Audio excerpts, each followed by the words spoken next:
everyone, this is Rob Kidd. In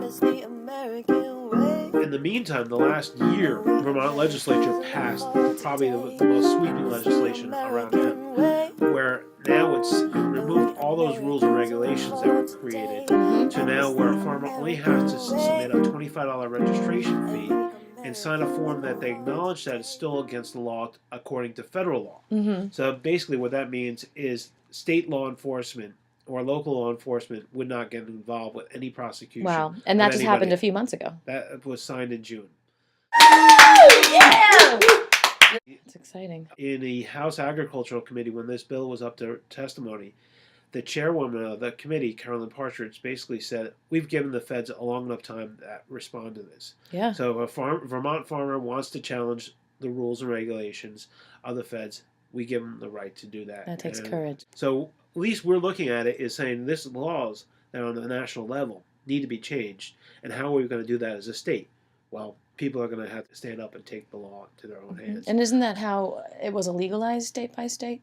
Yeah, it was, and then it became illegalized by the broader context because it was linked to associated with marijuana. But if we now see the way the marijuana change is going on, that's going through the wayside, and that's helping to spin a lot of this extra push on hemp as well. Do you think there's any farmers that are still alive that actually were required to grow hemp when the country was founded? I think there may be a few. I don't know if any in Vermont. Yeah, you made a good point. It was like, where they were required or pushed to grow hemp in the time of the World War II. Right. I just bring a fascinating point. In the Vermont House Agriculture Committee, there's the poster. It says, hemp for victory, hemp for the war. Right. Hemp for the war. Right, the ropes and the clothing. And basically they have a poster in the Agricultural Committee promoting the benefits of hemp here in Vermont. So it's fascinating. Is that close? Can I go see that? State House is way over there. You could, but it's probably a challenge to get in there right now. So there's a lot of good movement on this stuff to do. Thank you for all of your hard work. Yeah! Do you call yourself a lobbyist? Or I'm actually the organizer of our campaign, so I'm engaged with a lot of our activists. Wow. And because of this issue, we've been more trying to build grassroots support. So I've been more engaged with people interested in the issue more than the lobbyists. So really what I've done is created a whole grassroots movement to pressurize politicians to change and act on things. You know, we're talking about in Vermont, the last election cycle, I had a conversation with Randy Brock, who is the Republican challenger for governor. He firmly supports the issue. And we have our Democratic governor who firmly supports the issue. Wonderful. There's no debate in Vermont around the issue. What's your organization called? We are Rural Vermont. We're a farmers advocacy organization here, formed in 1985. But you guys do more than just the hemp. Yeah, hemp well, we're also engaged with anti-GMO legislation, raw milk, which you're doing very well with. Meat, so. And I supported that economy last night. We bought some raw milk. Excellent. You know, anybody have questions of Rural Vermont, we're here. Also, the Vote Hemp folks are very good grassroots, all volunteer organization. I was going to say, are you like the Tom Murphy of Vermont? Yeah, I actually know Tom pretty well. There was times back in June and July where I was talking. Actually, I was talking to Tom like every other day. So he's a great guy. Yeah. We're going to Maine in a couple of days, but like an hour and a half from him. Okay. We're going to Portland. Good. Anyway, if someone says, "Oh, that'll never happen," what do you say to them in this positive revolution? It's happening. It's happening. I mean, actually, 2 years ago, a year ago, I said there wouldn't be a chance of hemp growing here for maybe 7 years.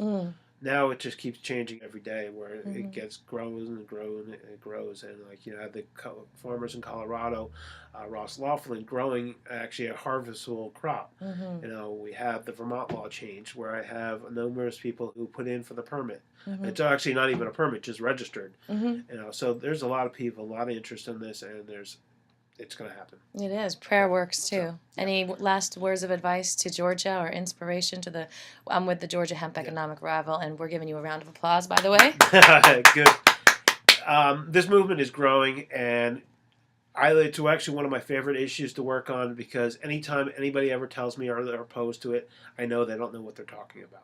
So if you tell somebody if they're opposed to this issue, you just ask them why. And if they tell you the link to marijuana, that's an irrational line, because you can see the opposition to this is primarily a lot of fear, not on positive data or anything reasoning why they're opposed. It's all on fear-based politics. So we here in Vermont, like when the bill passed in Vermont, there was only 4 no votes. Wow. I mean, that shows you how much we're like looking at this in this. I met with Chambliss's legislative house. They didn't even know what hemp seeds were. I had to give it to them. Even Commissioner of the Department of Public Safety testified on behalf of the bill, and he goes, I don't care about this issue. I'm more concerned about opiates in the state of Vermont than hemp or marijuana. So the people here in Vermont have learned the difference, and that's what you do. Is the more you educate somebody, the more they're going to understand this. So, anyway, Thank you. Thank you very much. What's the raw milk laws here?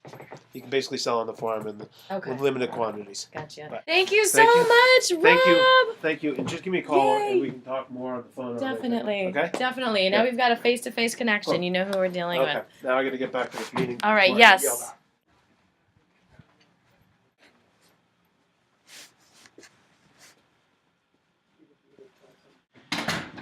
They're meeting upstairs from a pizza place called Angelino Pizza.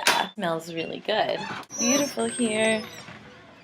Oh, the air is so crisp and cool. Thank you, Vermont, for all you're doing. Yay! I'm in Vermont. Ooh, ooh, there's a golden dome. What's that? It's cool. I wish we had time to go visit the sign.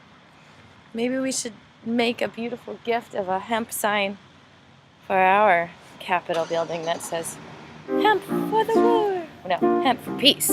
That's what our sign should say. Right, I'll walk through some snow over here. Angelino's Pizza. Get a pizza and go to a rural Vermont meeting.